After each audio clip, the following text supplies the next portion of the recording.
Okay, so I'm going to be discussing some ideas for tutors who may be new to online teaching. Today I'm going to be talking about how you might approach finding new students for your online lessons. So just to be clear here, I'm specifically talking about what might otherwise be referred to as remote lessons, so using Skype or Zoom or any other sort of similar platform. So by offering your lessons online to new students, you are, I suppose, for want of probably a better word, competing with other tutors all over the world.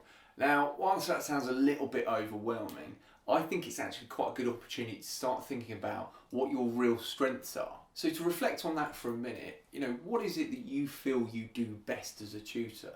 And it doesn't have to be anything advanced, but equally, I don't think it's good enough to just say, I'm really patient, or I've got lots of teaching books. It's got to be something specific about your skills that you feel will allow you to sort of stand out as a tutor.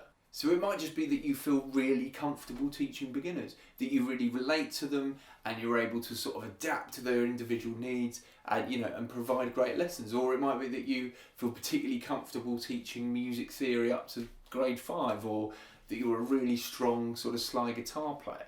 And I think the default response for most tutors, and probably me included, has been, if someone says to you, what do you teach? You pretty much always say, a bit of everything, in the hope that, you'll cast your net as far and wide as possible and attract as many students as possible. But I think in the case of online lessons, if you think that everybody's doing that, of course it actually makes more sense to try and think about your strength. Where is it you really stand out? So I think it's good practice to focus on those strengths if you're on the lookout for new students online. Now, how you sort of present your strengths to the online world in a practical way is sort of a whole other matter, and probably the subject of another series of videos or whatever. But off the top of my head, there are a few things that you could do. You could create a promotional YouTube video, add a section of your website which displays testimonials and examples of your work. Create a series of very short video lessons displaying examples of your teaching. And if you're feeling really adventurous,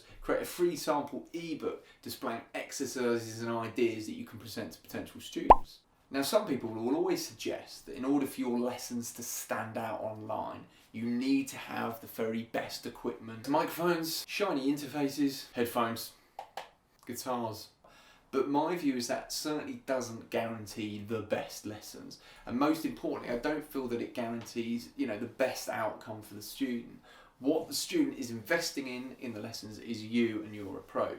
So try to think about that and think about what your specialism is and how you can present that to attract new students. We'd love to know what you think. Do you already use what you'd sort of refer to as your specialism? Do you actually just kind of teach one style or discipline? And how has that worked for you as a tutor? I hope you enjoyed it. Thanks for watching.